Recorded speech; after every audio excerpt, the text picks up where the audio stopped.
नमस्कार। मैं राजेश वासंती साबाजी केलुस्कर वास्तवावरती बोलू काहीतरी इस श्रृंखला में आपका स्वागत करता हूँ।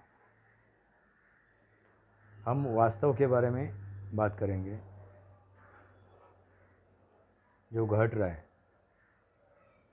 जो हो रहा है, जो वास्तविक है। इसके पहले वीडियो में हम लोगों ने बात की थी किसानों के बारे में, उनकी हत्याओं के बारे में। किसान आत्महत्या नहीं कर रहे, उनकी हत्याएं हो रही है। और जो कल जो घटा हुआ है वो सबसे बड़ी हत्या है। और इसके हत्यारे कौन है? पंतप्रधान नरेंद्र मोदी को मजबूर हो गया,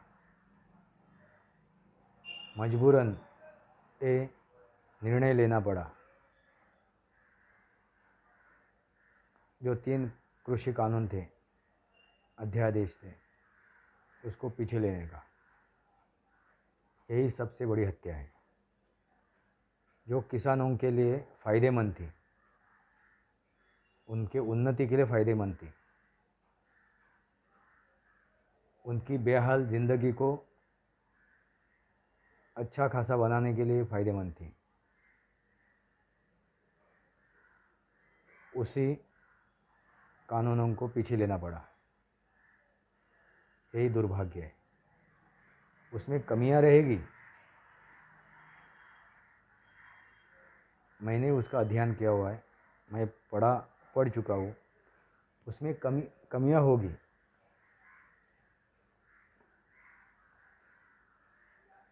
कुछ नई चीज़ उसमें जोड़ने की ज़रूरत है, मगर पूरे के पूरे नाकारना ये गलत है। शुरुआत हुई थी, और जो नाकारने वाले कौन हैं, जो विरोध में जाने वाले कौन हैं? स्वार्थी है। तो अपने स्वार्थ के लिए, अपने मतलब के लिए, अपनी मतलबी महत्वाकांक्षा पूरे करने के लिए इन्होंने विरोध किया था। हर एक का अलग अलग मतलब था। उसमें खालिस्तानी थे, आपने देखे होंगे, पूरे देश ने देखे हुए। खालिस्तानी थे जो पंजाब अलग चाहते हैं, जो राजकीय प्रेरित है, राजकीय दृष्टया प्रेरित है, जिनको अपनी राजकीय जमीन खड़ी करनी है, ऐसे भी महत्वाकांक्षी थे। नेतागिरी करना है, ये इनका एजेंडा था। इन्होंने इस बिल को, इस विधायक को विरोध किया।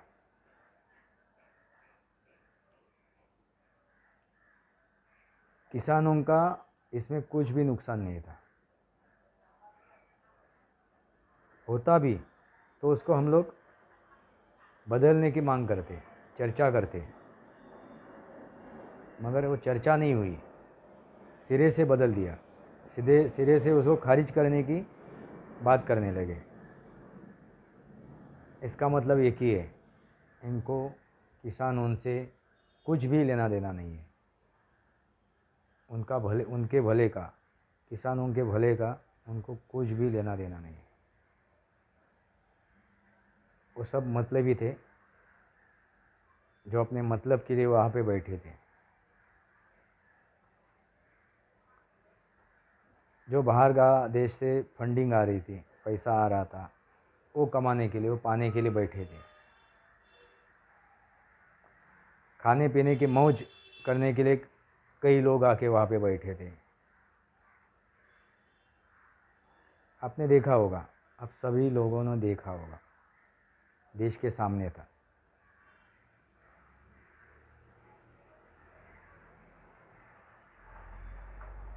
इस देश के चुने हुए पंतप्रधान नरेंद्र मोदी ने वो तीनों कानून अपने दिल पे पत्थर रख के पीछे लिए हुए। उन्होंने काफ़ी कुछ समझाने की कोशिश की साल भर में,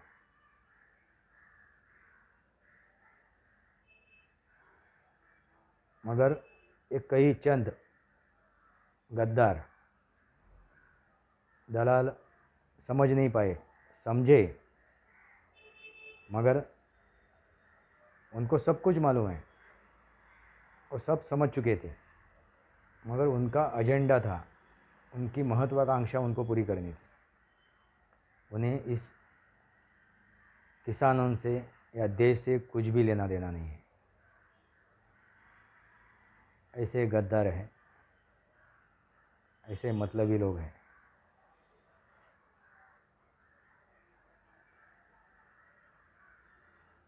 एक साल से जो बैठे हैं उसमें जो चंद किसान थे उनको नुकसान नहीं पहुँचे, यही सोच के पंतप्रधान नरेंद्र मोदी जी ने ये कानून वापस लिए हैं। यही मुझे दिख रहा है, यही मैं समझ रहा हूँ। यानी जो चंद किसान बैठे थे, दलालों की बात नहीं कर रहा हूँ मैं, उसमें उस दलाल आड़ती मतलबी लोगों में जो चंद किसान बैठे थे वो भ्रमित होके बैठे थे, उनका नुकसान नहीं हो। देख कितना बड़ी सोच है। यानी हर एक किसान का उन्होंने सोचा, एक भी किसान वहाँ पे भ्रमित होके बैठा हुआ है। वाकई में जो किसान है नुकसान, उनका नुकसान नहीं हुआ है। इसलिए उन्होंने ये बिल, ये विधायक पीछे लिया हुआ है। मेरे सोच से तो यही है, मेरे समझ में तो यही आ रहा है।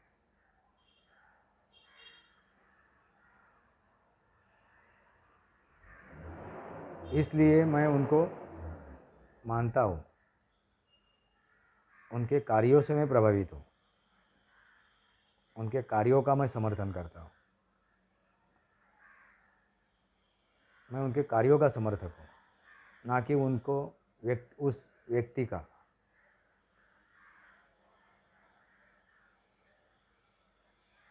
अभी जो हो रहा है आपके नज़र के सामने है, सब लोग देख रहे हैं, समझ रहे हैं।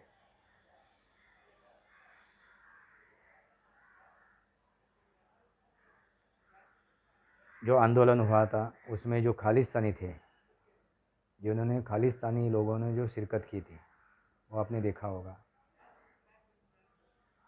जो दलाल थे, जो आड़ती थे, जो व्यापारी थे, जो इतने सालों से किसानों को खाए जा रहे,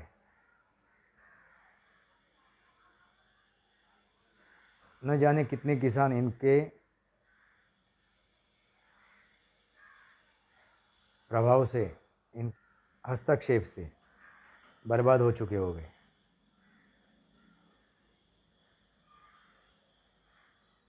वैसे लोग वहाँ पे बैठे थे। अभी आप सोचिए, मेरे ख्याल से मोदी जी ने जो निर्णय लिया है उसके पीछे एक गहरी सोच है। अभी देखिए, कुछ ही दिनों में ये जो खालिस्तानी थे, ये जो देशद्रोही है, ये जो दलाल है, इनको चुन चुन के उनकी जगह दिखाई जाएगी। यानी मैं मोदी जी को जितना जानता हूँ, उनकी सोच को जितना जानता हूँ, उस हिसाब से मैं यही सोच रहा हूँ।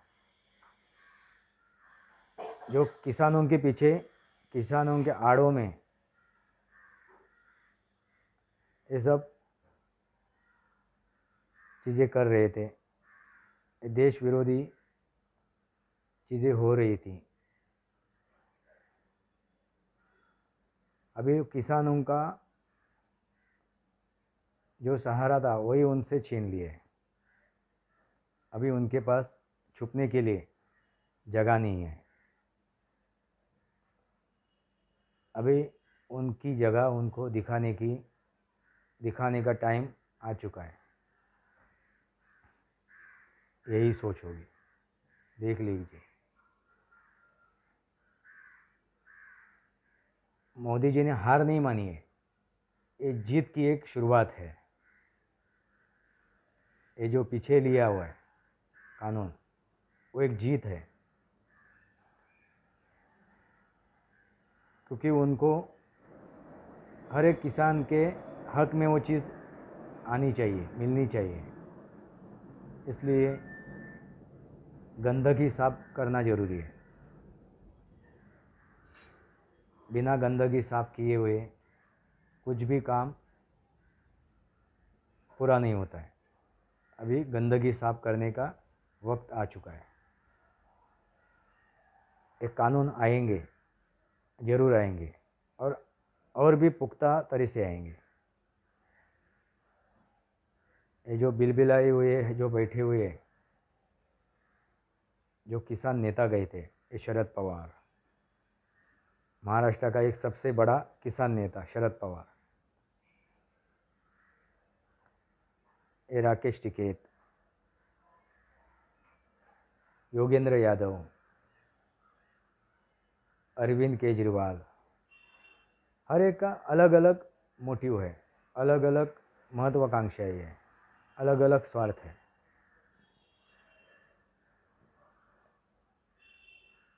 वो हर एक नागरिक के सामने अभी आ रहे हैं, समझ रहे हैं, और आ जाएंगे।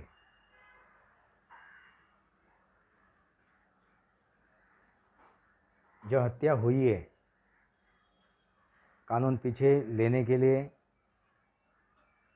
मोदी जी को जबरन पीछे लेने के लिए, इच्छा न होते हुए पीछे लेने के लिए जो प्रेशर डाला हुआ था, वह भी पूरा हो चुका है।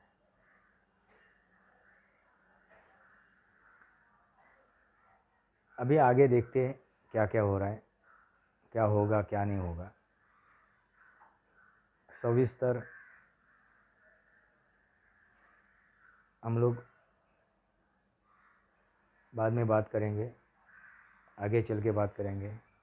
कई लोग सवाल पूछ रहे हैं कि 70 साल में क्या हुआ था, वो दिख नहीं रहा है क्या? वो आप लोगों को क्यों नहीं दिख रहा है?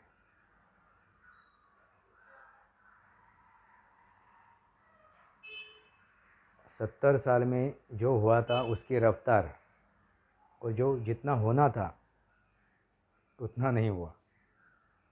जापान देश पे जो अणुबॉम्ब गिरे थे, नागासाकी हिरोशिमा पे, और वो नेस्तनाबूद हुआ था, वो उठ के खड़ा हो चुका है और अग्रगण्य स्थान पे है प्रगति के ऊपर। हर एक क्षेत्र में वो अव्वल है। इतनी तो दुर्दशा अपनी हुई नहीं थी, इतने हम लोग बर्बाद तो नहीं हुए थे, तो हमारी रफ्तार जापान से भी दुगनी होनी जरूरी थी। ये सोचो, जो सवाल खड़े कर रहे 70 साल में कुछ भी नहीं हुआ, मगर ये बेमतलब हुआ। जो होना था, होना ज़रूरी था, जितने रफ्तार से होना ज़रूरी था उतने रफ्तार से नहीं हुआ। ये सच्चाई है।